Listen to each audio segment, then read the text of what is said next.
The point of meditation isn't to get somewhere else, but to actually become to remember who we really are, to come alive in the present moment as loving awareness itself, to remember. And in Bali, they say when a little child is born, they don't even let the babies touch the earth for 6 months, they carry them. They say those who are closest to the gods are tiny infants who've just come from the other world, or old people who are getting ready to return to it. And the people furthest from the gods are middle-aged people with mortgages who forget who they really are. So our task, especially in this difficult time, is to stop, is to go deep, as the 𝐼𝐚𝐲𝐬 says. My friend Peter Levine threw the 𝐼𝐚𝐲 and came up with the well that says to go deep in this time, down deep, where there's neither increase nor decrease, but something timeless. And otherwise, we can get caught up in all of the anxiety and fear, because part of what's gone viral is fear, not the virus itself. And the word pandemic comes from the Greek pan. It's also the root of panic and pandemonium. It's the wildness of the god Pan, dancing. And this is one of the energies of life, but it's not the only energy. And of course, there's the great cultural anxiety and global fears. But also, there's our response. I watched some of which many of you did, of the concert and celebration of working people and healing people, of the healers and so many, that 8-hour concert that Lady Gaga had stewarded with all the amazing and wonderful singers. And part of what was most moving about it was the clips of doctors and nurses and frontline people and bus drivers and people who were in the warehouses and all of that saying, we're with you, we're part of you. And there was this sense of solidarity. I also love that there's so much humor that's coming out, even in the face of all this. Dolly Parton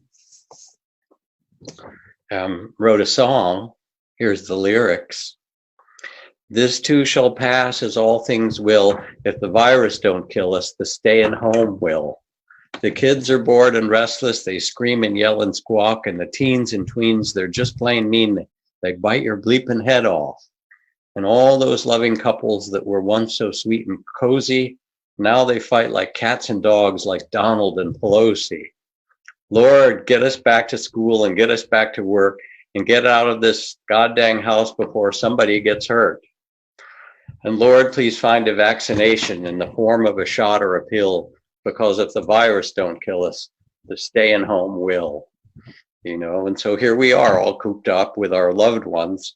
And as Jimmy Fallon had somebody, tweet into the Tonight Show that she was already considering expelling her children from homeschool. So we have to deal with this and with one another. And how do we do it? And what really matters? A poem by Thomas Santolella. In the evening, we shall be examined on love, and it won't be multiple choice. In the evening, when the sky is turned that certain blue, the blue of exam books, we shall climb the hill as the light empties and park our tired bodies on a bench above the city and try to fill in the blanks. We shall be examined on love like students who don't even recall signing up for the course and now must take their orals, forced to speak for once from the heart. Forced to speak for once from the heart. And this is really the curriculum of this life and this incarnation in the midst of it all. So I want to talk about how we hold this and how we navigate this with the practice that we just did together and with a deeper understanding. We're part of the great mystery And the Buddhist texts begin, "O nobly born, you who are the sons and daughters of the awakened ones, remember who you really are. Remember your true nature, your Buddha nature." And of course, there's that wonderful poem from Juan Ramon Jimenez, where he says, "Yo no soy yo, I am not I. I'm this one walking beside me whom I do not see, whom at times I manage to visit, and at other times I forget. The one who remains silent when I talk, the one who forgives sweet when I hate, the one who takes a walk when I am indoors, the one who will remain standing when I die."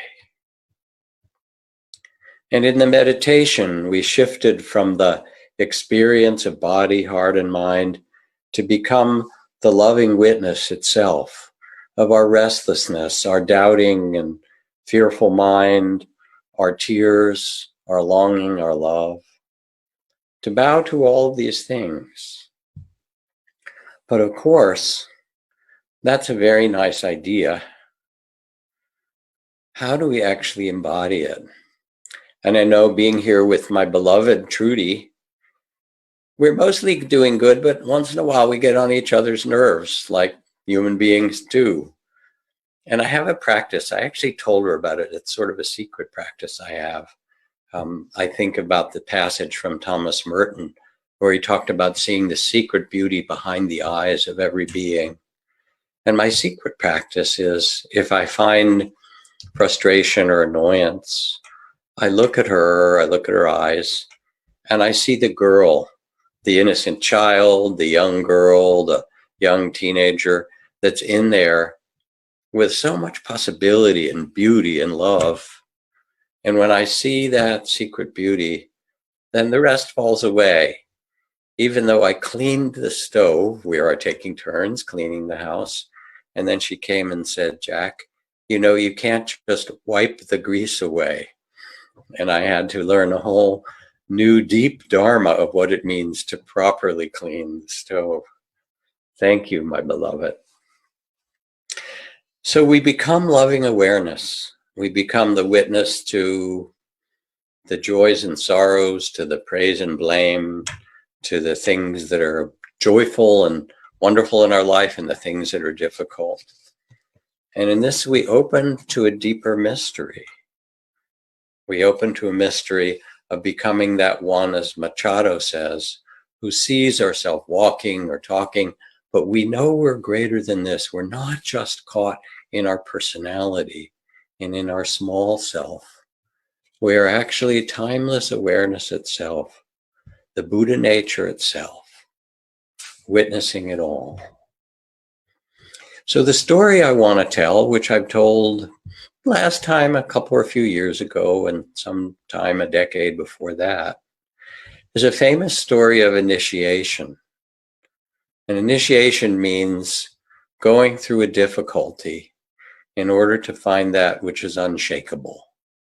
Sometimes it's deliberate, where the Maasai will send a young man out into the desert with a spear, and the initiation is to confront and kill a lion and bring it back to prove that they're a man.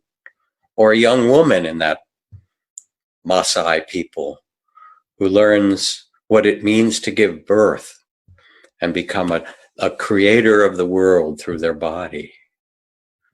But an initiation requires us to face a difficulty, to go through such a narrow place that it divests us of all our baggage, of all the things that we held as being true or dear, to find something deeper. So Carl Fried Durkheim, the great Zen teacher, writes, "The person who, really being on the way, falls upon hard times in the world will not, as a consequence, turn to those friends who offer comfort and encourage their old self to survive. Rather, they'll seek out someone who will faithfully and inexorably help them to risk themselves so that they may endure the difficulty and pass courageously through it. Only to the extent that a person exposes themselves over and over again to annihilation, can that which is indestructible be found within them. In this daring lies dignity and the spirit of true awakening.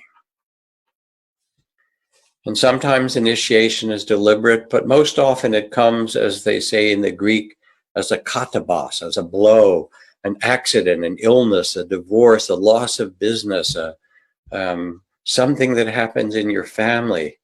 But now we have the blow to our worldwide and global culture. And it's a cultural initiation that's released some of the Furies on the earth. And if you look into the Greek myths of the Furies, none of the gods can stop them. Vengeance and the power of the Furies, paranoia, because they arise when truth is not being honored. And in the end, the only thing that could stop them was the great goddess of wisdom, Athena, who took them into her temple and made an altar and say, we respect the truths that need to be spoken, and thus we respect you. So here we are needing to embrace all of the difficulty and to go through it as an initiation and say, yes, we will bring all this into the temple of our awareness. So the ancient story, a myth, is of Nachiketa from the Katha Upanishads. And Nachiketa was a young man years ago, centuries ago, born into a wealthy family in the top 1% of the culture in a life of privilege. And when Nachiketa's father became old and was frightened of illness and epidemics that could come and aging and frightened of death, he talked to the priests at one of the temples, the leaders, who told him, if you want to be certain to have a beautiful birth after death or have a beautiful death, you must make a great offering to the temple. You know how that happens in some forms of religion. And so he decided to trust them. And he made a huge public ceremony in which he had a parade and brought all his cattle and gold and wealth. I give all that I value to the temple. And this was his way of trying to buy security with everything that he had gained in this life. But his son Nachiketa could see the hypocrisy of it, the sham of it. You can't buy security with money. Doesn't matter how much money you have. You're still human, and you still have to go through what we all have to go through as human beings. I give all I value to the priests and temple. And his son was so upset at this. He said out loud in front of everyone, all you value, what about your son? As if to shame his father for his hypocrisy and sham. And being publicly rebuked in this way, his father turned to him and says, I give you to death. For he was mortified by what his son said in front of everything he'd done.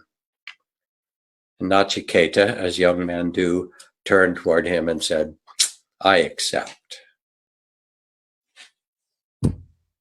And now it's time for our young man Nachiketa to enter what the poet Dante called the dark wood that one finds at a certain point in life, the unknown. And so Nachiketa said, all right, my father gives me to death, I will go and I will seek out death and find what I can learn. And he went deep into the forest and sat without moving for 3 days and 3 nights through pain and hunger and fear, waiting to see if death would appear. This is like the poet Kabir, who said, I decided to go on a great pilgrimage, so I sat still for 3 days. And somehow Nachiketa knew that something had to die, that he had to confront something deeper that wasn't just the money of his father or the acclaim of the community. And I see this often when people will talk to me about depression or even suicide. And someone will say, I feel suicidal, or this person I know is asking me about suicide. And of course, our first response is to say, don't do it. It's the wrong thing to treasure life. But there's another deep response as well, which is to understand that something does have to die. It's not the body. The solution is not the body, but that feeling that they have to die is really a false identity. The job that they can't do anymore, the relationship that's killing them, the speed, the grasping, all the things we've seen in the toxic qualities of our culture that have slowed down now. Somehow there's something in that person that says, I know something has to die, and they get confused and think the body is that, which it is. But it's something deeper that's called. And in us, there's an intuitive wisdom that knows that we can go to a descent. So 𝐼𝐚𝐲𝐬 went to the kingdom of death, and after 3 days of not moving, and the fire in his body, and the pain, and the fear, and the dark of the forest, and everything that we confront in meditation times 100, or not moving through 3 days and nights, he found himself at the kingdom of death. But Lord Yama, the king of death, wasn't there. Only his assistants, war, pestilence, and famine were there. He asked for the king of death, and they said, I'm sorry, he's out collecting rent. You will have to wait. And so 𝐼𝐚𝐲𝐬 waited longer. And finally, when death returned, his assistant said, you know, there's a very unusual young man who's come here to see you. And the Lord of Death sat opposite 𝐼𝐚𝐲𝐬 and said, you are indeed unusual, for you sat for 3 days and nights to come see me, and then I wasn't here, and you sat for 3 more days and nights. And because you've come in this amazing, or in this remarkable way, a courageous young man, and because I have not received you directly in a worthy way, I will offer you 3 boons, 3 wishes. Now, of course, we're in the mythological territory of a fairy tale. What are the 3 wishes that the king of death has offered to 𝐼𝐚𝐲𝐬, and that are part of this story that has been told for thousands of years? So 𝐼𝐚𝐲𝐬 sat, and he asked for his first of 3 boons. The first was, I ask for the blessing of forgiveness. And this is why we teach metta now at the beginning of our retreats, and we weave it into our meditation and to mindfulness, why we call it mindful loving awareness. 𝐼𝐚𝐲𝐬 said, I ask that my Father forgive me and that I forgive him, that my Father could see me with the eyes he saw me when I was his firstborn son.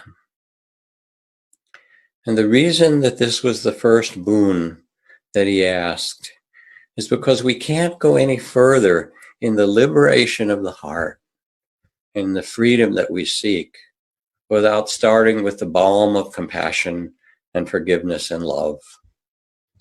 For we've all been disappointed. We've all been betrayed. We've all been hurt. In so many ways, ourselves and others.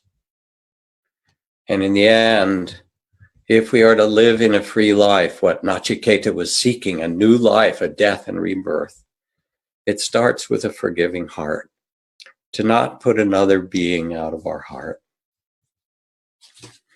There is an extraordinary book by 𝐜𝐭 Madikizela, who was one of the great South African psychologists and masters who helped with the truth and reconciliation process. And she decided in her work to try to understand what she called the evil that had come upon people.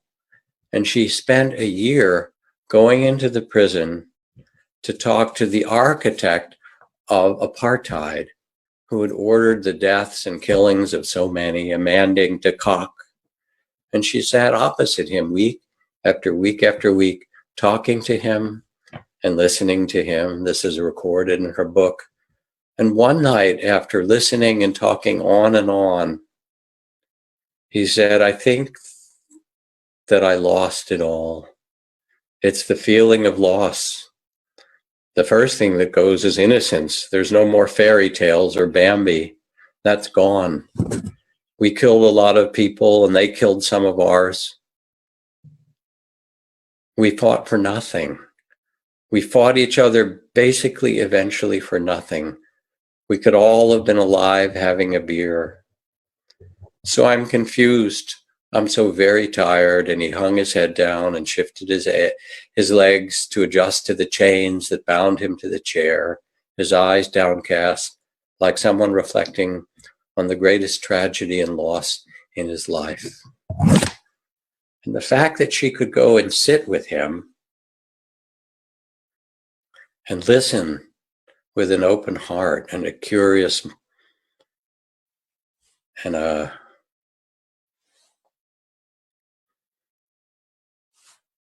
not even compassion, but an interest and an understanding and a presence was the very energy that the truth and reconciliation process grew out of.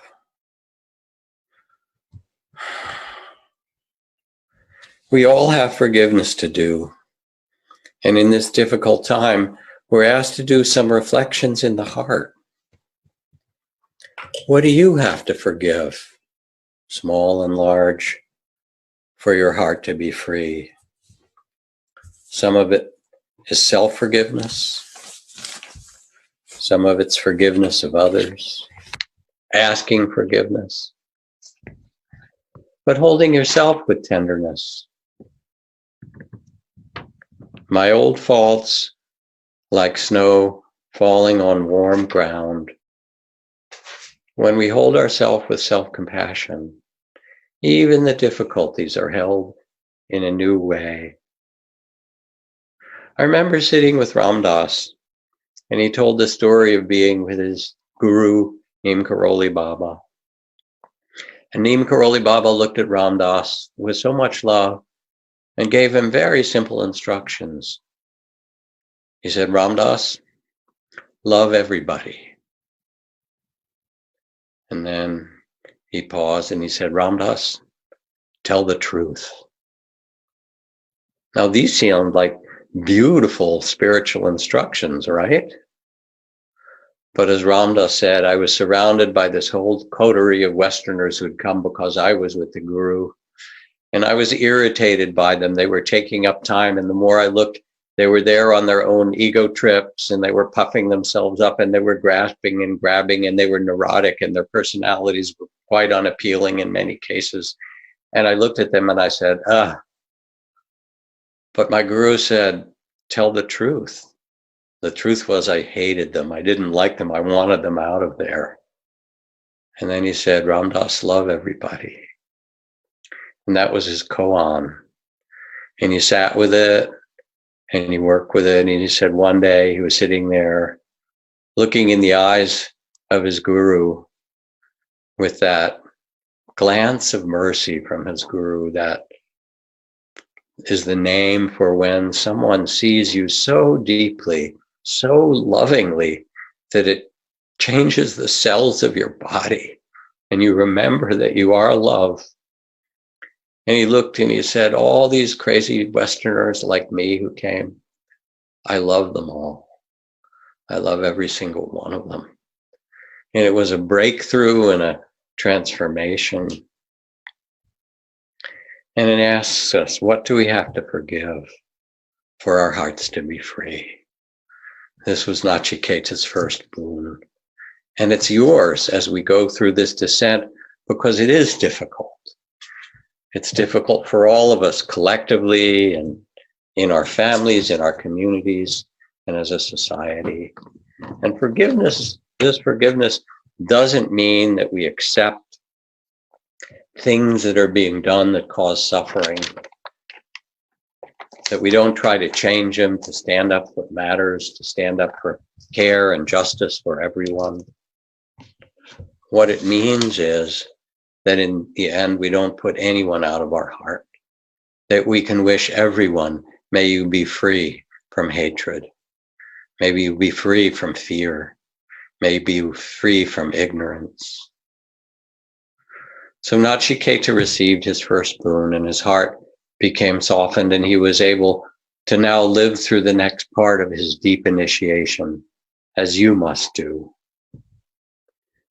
to reclaim your heart in the middle of all that's so difficult. What would his second boon be? And he turned back to Lord Yama, and he said, the second boon I ask for is inner fire, is courage. Remember, he's a young man, you know, the kind that says, is there anything dangerous to do around here? I remember that. I remember going in the forest monastery and saying, what are the wildest austerities you guys do? Show me, let me try them out. You know, that's kind of what we want to do. You want to prove yourself, but more than that, you want to find something deep in yourself. As Durkheim said, something that's unshakable. And he wanted to come fully alive. So he asked for this unshakable spirit. And here's a poem from Anton Taylor. Again, voices from South Africa. The sun rose each day, and we, the South Africans, waited. From across the world, the stories came, carried by terror. From across the world, the virus came. The sun rose each day, and so did the numbers. The streets quieted, the soldiers came, not always in that order. Unable to see or hear or hold each other, we had to unlearn how we showed love. We wondered, what will it feel like? But no one could tell us. We did not know that we were grieving, only that we were grieving for something unknowable, yet certain. So we, the South Africans, waited. The sun rises each day, and so do the numbers. Because I cannot hold you, I must cling to these precious things. Truths I do know, immutable facts which are immune to a virus. I do know we are South Africans. We have endured what most others have not. We, the South Africans, have survived many times that which is unfathomable. If pain builds resilience, and if one can suffer without succumbing to cruelty, then perhaps, although many of us are sick and poor and unable to self-isolate, we are prepared in a way that is not as apparent, in a manner not born of wealth or infrastructure. You see, in a part of us so deep that it is fathomless, there's a key to choose, I or us, to rise together. And those of us who've already lived apart but together through so much, we've been asked to decide. There's so much I do not know, but I do know we are South Africans. I do know our decision was made long before this pandemic, many times over. We have chosen us. I do know one day the sun will rise and the numbers will not. And this is what 𝐼𝐚𝐸𝐻 asked for. He asked for that strength of heart to go through everything that was difficult. And it's never too late to start. This is the time, as one of our great founders says, one person with courage is a majority. Standing up for justice, caring for others in the middle of this time, speaking the truth, with love. As Nelson Mandela says, do not judge me by my successes.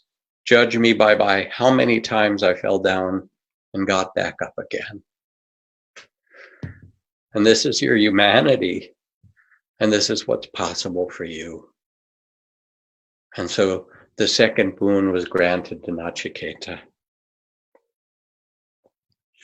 And now it's the last boon. It's the last gift, the last blessing. And 𝐼𝐸𝐴𝐻 sat quietly.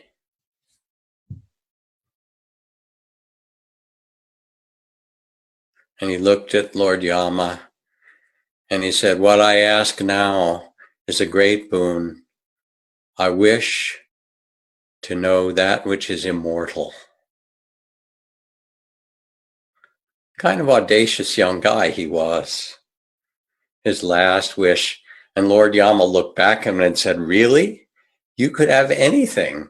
Here, look at this. And he showed him visions of royal chariots with great steeds, basically the, Ferraris of the day, and bevies of, beautiful women and consorts and the best of banquets. You could have anything.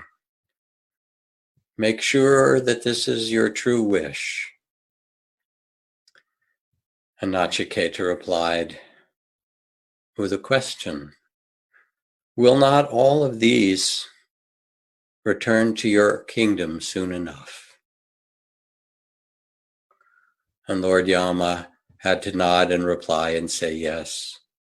For all of these things are temporal, are impermanent. They rise for a time and they pass away.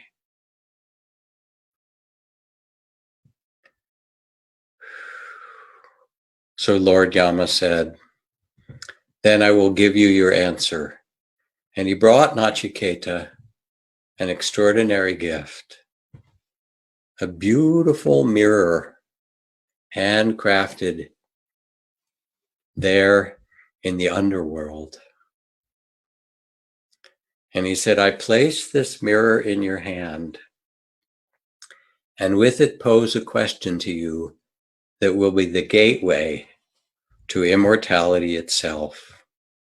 And the question I pose for you is, who am I really? Look deeply in this mirror and see. It's what the Zen masters ask when they say, who are you? Or what is this life, this great mystery of life? And you sit with that koan day and night. What is this? Who am I? But it happens in a moment when you go in the bathroom and look in the mirror and notice your body has aged, that the fur is missing in some parts, that it droops in other parts. You know how it is. Wrinkles are coming. It's changing its shape. But even though you notice that your body has changed, there's that weird experience that you don't necessarily feel older. You know that. And that's because it's only your body that's aged. But the consciousness, the loving awareness, the witness of it, who you really are, in that moment steps back and says, how's this body doing in this incarnation? Oh, it's sagging here and it's learning there and it's getting this way or that way. You start to see who you are is not this body, but the awareness itself. You become the witness, the consciousness itself.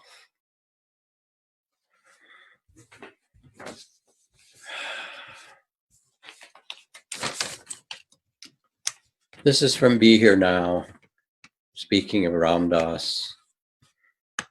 He says, as we awaken, we watch the entire drama of our lives. We watch the illusion with unbearable compassion. For you are all form, you are breath, you are the river, you are the void, the desire and the illusion, and the awakening beyond it. For you are beyond space and time, nothing and everything. Everything is me. And we see it all, form and eternity, as a miracle. Then you enter the marketplace with bliss-bestowing hands. You chop wood and carry water. You return to the world to be in the world, but not of the world. And in all that you're going through, the difficulties and the fears, know that this is not the end of the story. We human beings have been through earthquakes and floods, tornadoes and tsunamis, and epochs that include epidemics and pandemics over the centuries. And we've survived. It's in our genes, it's in our cells, it's in your nervous system and in your collective memory and in your heart. And it was passed on to you by your ancestors and their ancestors, generation after generation. We know how to do this. And when you get quiet and you get the boons that 𝐼𝐚𝐲𝐬 has asked for, the loving and forgiving heart, the courage, there's not an absence of fear, but the courage to be true to yourself and what matters, even when fear arises. And then you remember who you are, the great heart of compassionate self. You get still and quiet. And this from my beloved Trudy, who wrote, when you go out and see the empty streets, the empty stadiums, the empty train platforms, don't say to yourself, it looks like the end of the world. What you're seeing is love in action. What you're seeing in that negative space is how much we do care for each other, for our grandparents, our parents, our brothers, our sisters. Protecting people we will never meet. People will lose their jobs over this. Some will lose their businesses, and some will lose their lives. All the more reason to take a moment when you're out on a walk or on your way to the store or watching the news to look into the emptiness and marvel at all that love. Let it fill you and sustain you. It isn't the end of the world. It is the most remarkable act of global solidarity we may ever witness. And when 𝐼𝐚𝐲𝐬 had received this third blessing and looked deeply into the mirror to ask, who am I really? And could see that he was, in fact, consciousness itself. As Thich Nhat Hanh says, since before time I've been free. Birth and death are only doors through which I pass. This body is not me. I am life without boundaries. I've never been born and never died.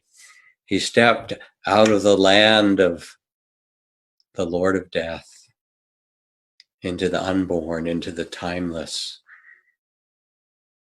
into the loving consciousness that gives birth to all that we really are, that was born into your body. And he could see the world with the eyes of love and return to it then, like the old man in the Zen pictures going back into the marketplace with his wine bottle and his staff saying, and all I look upon with love become enlightened. For something then becomes holy. Every spring crocus and newborn fawn and plum and apple blossom. And I watched my 1.5-year-old grandson pick up a pebble, and he could stand at the edge of the Grand Canyon or the biggest marvel of the world and say, look at this red pebble. It's a mystery. Isn't it beautiful? To Baba and Nini, his grandparents.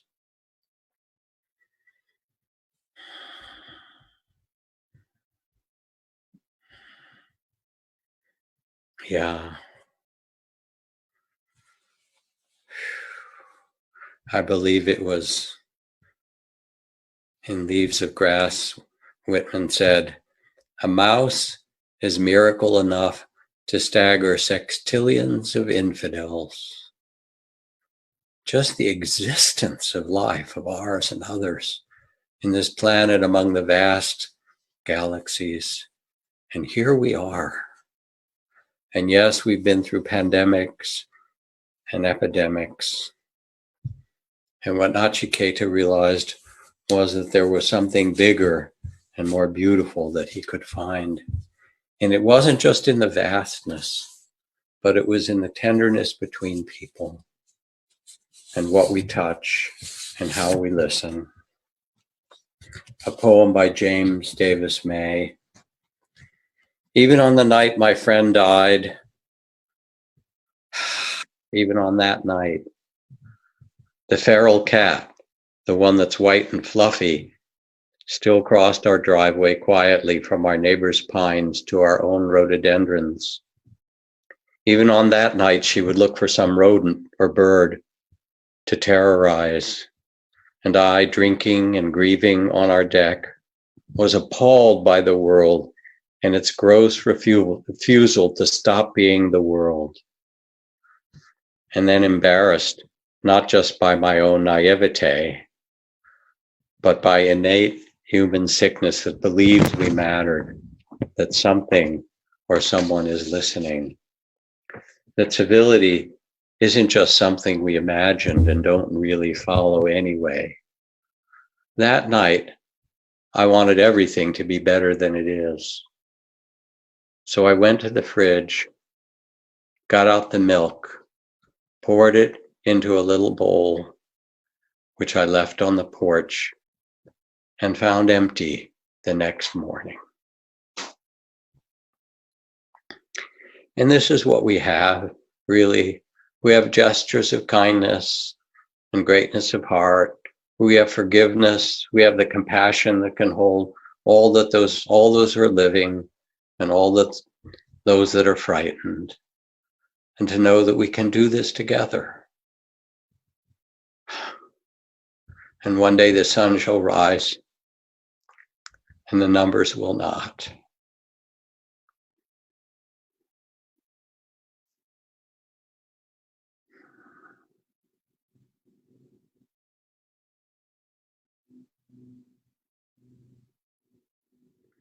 So I hope what I've offered you as the practice that we did together in the beginning, which in a way was the complete teachings for tonight, and then the bedtime story, which is a story to feed some other part of your being, as a reminder, as a possibility, as a soothing and steadying, as an awakening.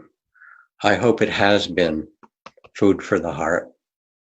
I thank you for being part of this, for offering your goodness to the world, and encourage you to see what you can do and to be that one steady one on the boat, as Thich Nhat Hanh says.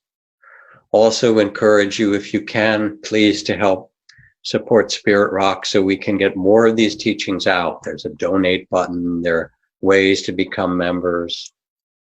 I encourage you to feel part of the community, because you are and we are together.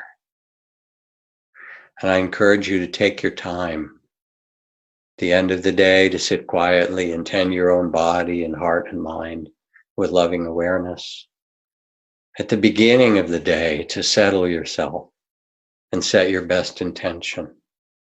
And in little bits in the day, after you clean the stove and walk the dog or diaper the child or answer the email or go on the endless Zoom until you get Zoom crazed, and you take a breath and feel yourself on the earth. Let your heart soften, hold it all with compassion. Say, thank you for trying to protect me and take care of me, and live in the great heart of love. It is your birthright. It is who you really are. Thank you and good night.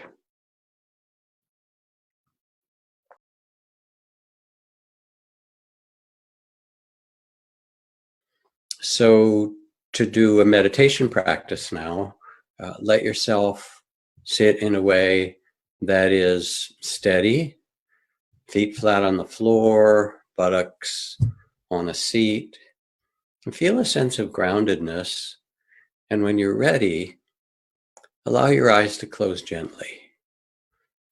And this will be a practice that combines elements of mindfulness, mindful loving awareness, and other dimensions. So as you begin to sit, you do what I do at the end of the day, actually. And when I sit, first take a couple of deep breaths and release whatever tension there is that you can let go of easily with those breaths.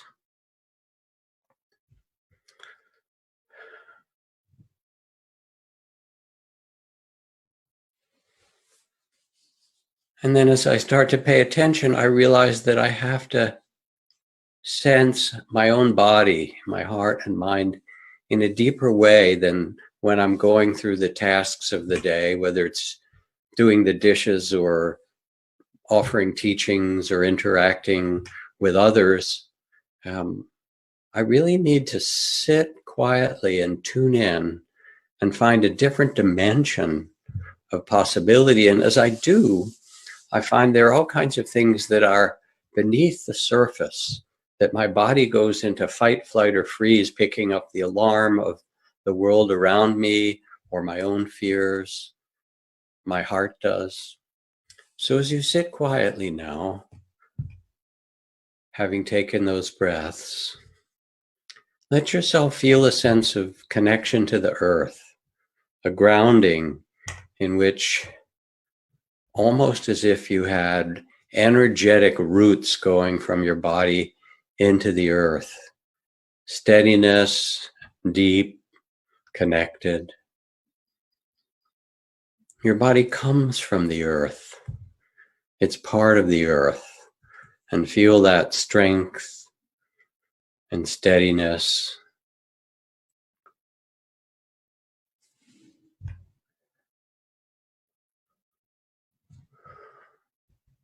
You take your seat halfway between heaven and earth in this human form, and let your roots go deeply into the earth.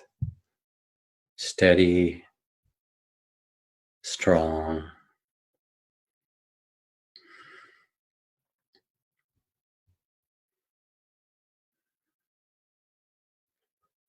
And now from this place of presence, begin to pay attention to the experience just now. And we'll go through the dimensions of mindful, loving awareness. First, bring your attention to the whole field of your body.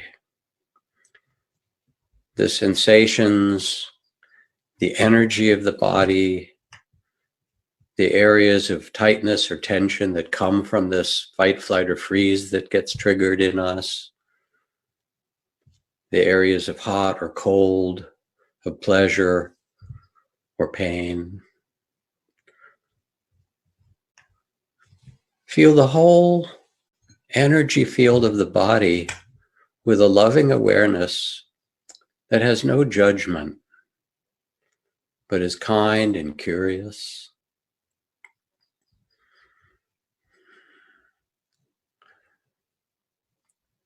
And as you do, let the places of the greatest tension and the greatest holding in your body,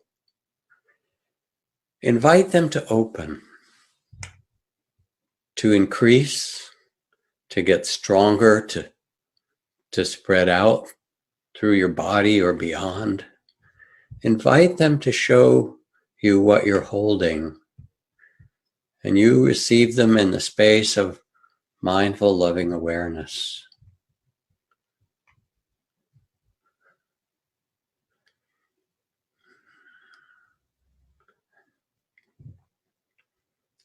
And as you allow the sensations and the intensity of tension or pain, all the things held, to open, to get stronger, to expand, to show themselves, to be received.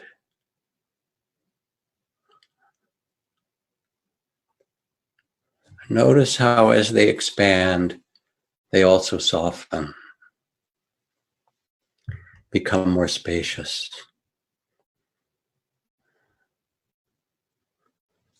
And now bring in the quality of compassion to hold all that your body's been holding with a compassionate awareness. And say to your body, thank you. Thank you for trying to protect me. Thank you for taking care of me.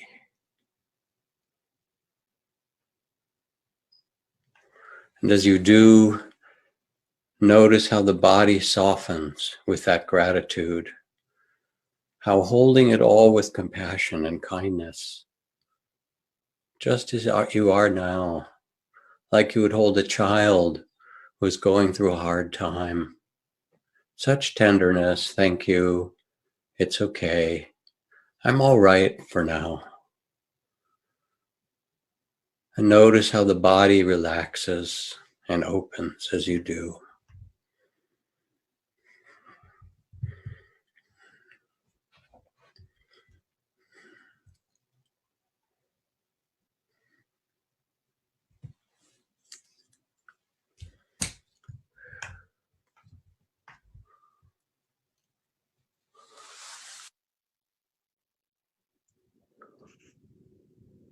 It breathes easier, space opens up. You're allowing the body to release and come to a greater, more natural presence, just as it wants.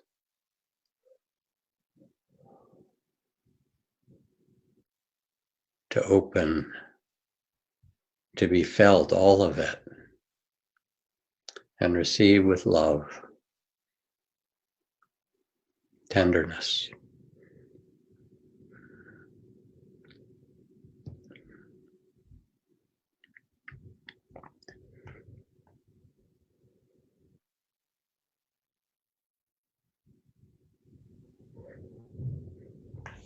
Now shift this same mindful, loving awareness to the area of your heart.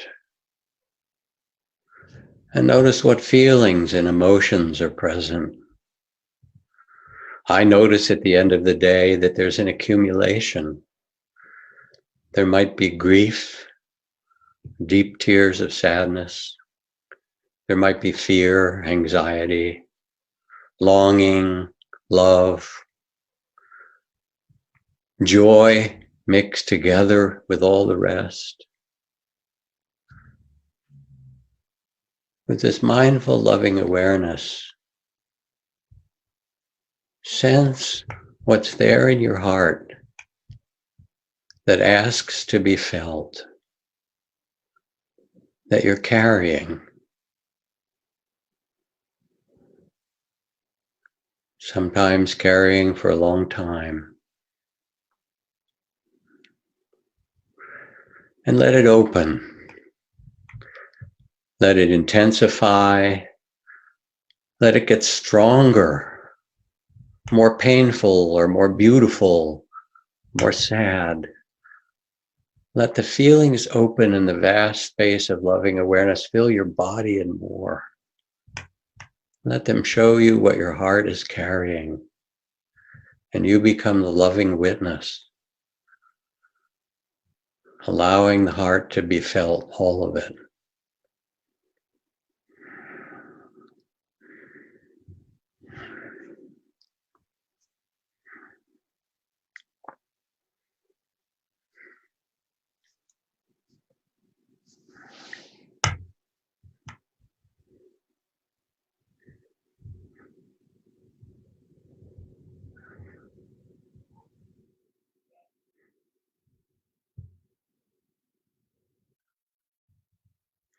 And as you hold and allow all these feelings to intensify and open, the tears, the fear, the longing, the love,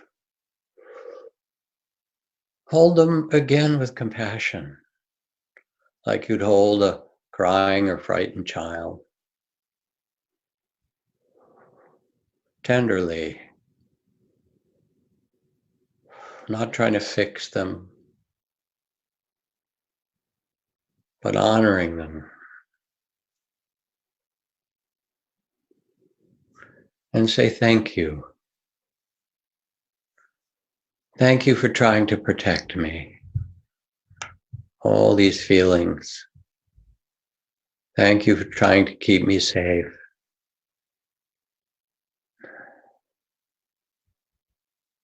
I'm okay for now. Thank you. Thank you for everything you do.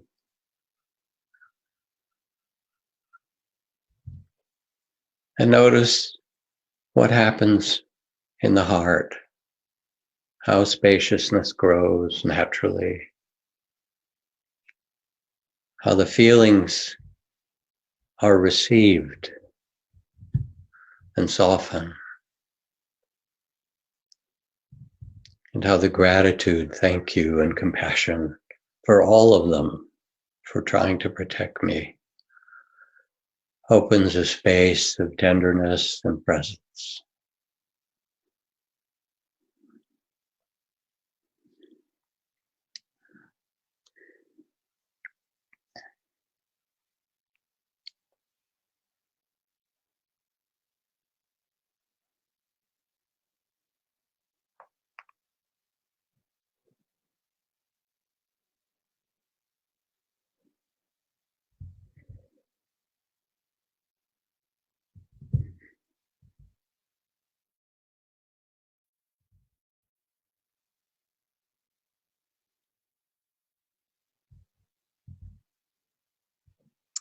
And now bring your attention to your mind, that very busy organ, sometimes considered located in the brain, but actually much bigger than that, filled with cycles of thoughts and images, and perhaps now repeated patterns of worry and concern and imagination and cycling and circling and busy.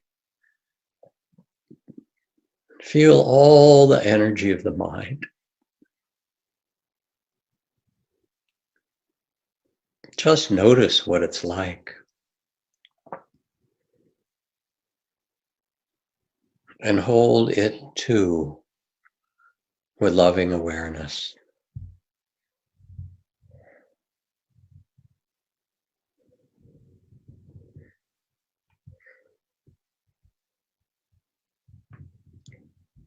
Invite it to open, to display, to show its energy. Let it get more intense if it wants. Let it cycle and twist and get wild and imagine and feel all that energy, and give it space to show you the energy of the mind.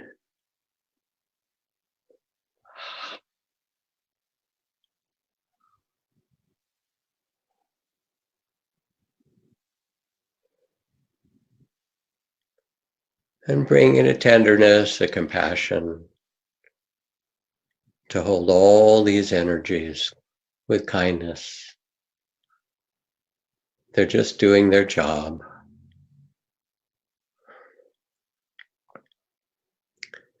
And as you do and things soften, you can say thank you. Thank you to your mind, that overbusy organ. Thank you. Thank you for trying to protect me. Bow with gratitude. Thank you. I'm okay just now. I'm okay. You can relax.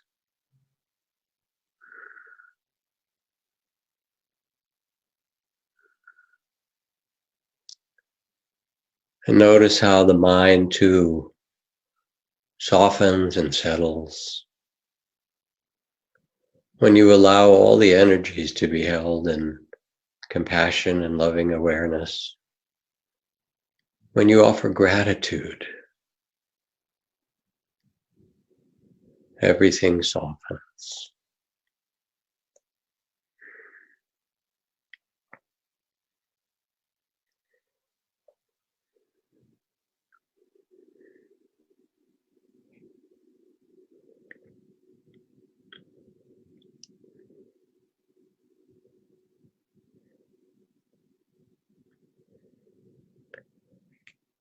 And now begin to notice something quite remarkable and important and liberating. As the Buddha would say, the essence of liberation. Notice that the body, with all its sensations and experiences, the heart with all its emotions, feelings, and the mind, that you are able to pay attention to these with awareness itself and shift your attention to realize that you are this awareness. You are this loving awareness, not the body, although you are gifted with this body in this incarnation, and not the waves of emotion, the love and the longings and the fears, and not the thoughts and images. Sense that you are the witnessing consciousness itself. You are the space of awareness that knows this all. Timeless, open, vast, silent, filled with love and tenderness for all the struggles of the body and mind and life around. And rest in this deep, loving awareness, who you really are.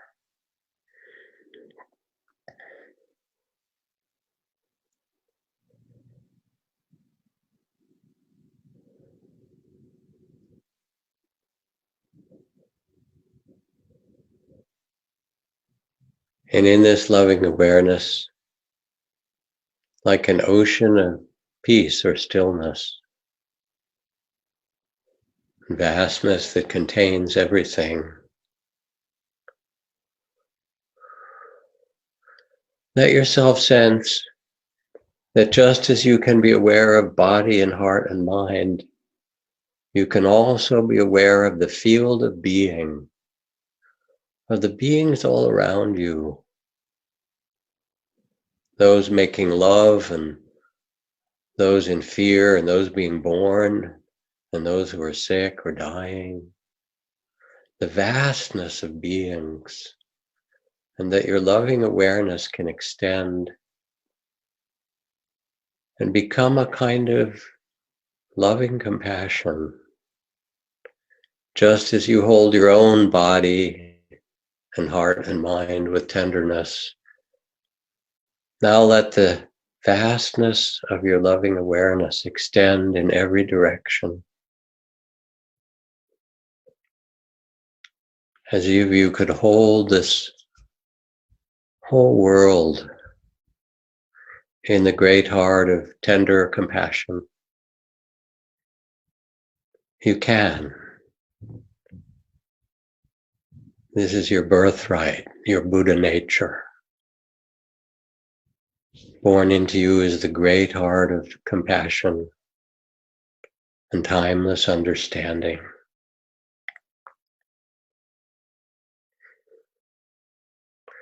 And send out well wishes of love and tenderness in every direction.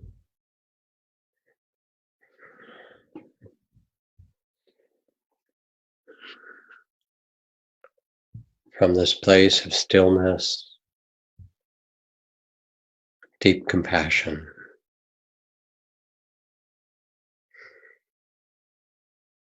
You become the lamp, the beacon, the healing heart,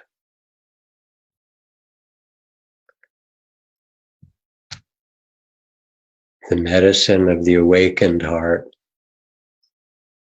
the medicine of love.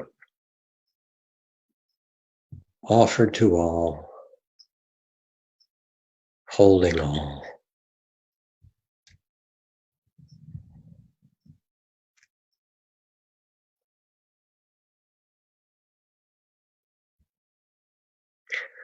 When a child is born, our first response is one of love. When a person is dying, our last response is to hold their hand in love. Who we really are is love itself, our true nature. Loving awareness, consciousness itself. Rest in it. Return to it. It is your home.